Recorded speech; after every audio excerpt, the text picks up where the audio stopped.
In today's video, I'm going to teach you how to update Wix apps without breaking site.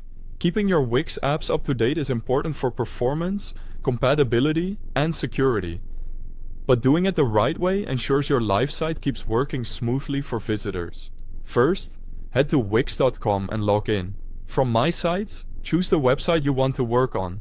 This keeps everything organized, especially if you manage multiple projects, and make sure you're updating the correct site. Once you've selected your site, open the dashboard. The dashboard is your command center. It's where you manage settings, apps, analytics, and more. We'll use it to find and update apps in a controlled way. In the left sidebar of the dashboard, click Settings, then select Manage Apps.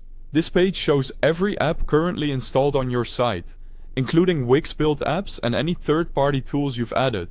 It's the best place to see what needs attention. By the way, I've placed a direct link to Wix at the top of the description to help you get to your account quickly if you need it.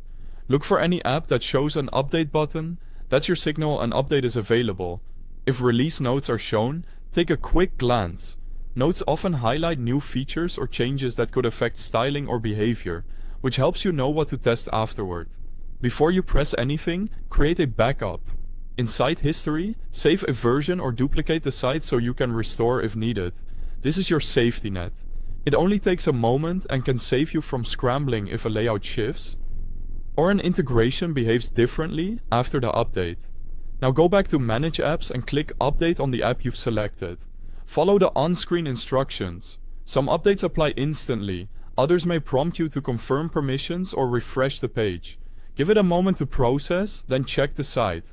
Watch for design changes, text shifts, or missing elements. Small details matter. Finally, test core functionality. Submit a form with a test entry, open your chat widget and click through any integrations like booking, store, or mailing list tools to confirm they're behaving correctly. Do a quick check on desktop and mobile views so you're confident everything works for all visitors. If anything looks off, your backup in site history is there to roll back while you troubleshoot. That's it. If this guide helped you, hit like, subscribe for more step-by-step tutorials, and thanks for watching.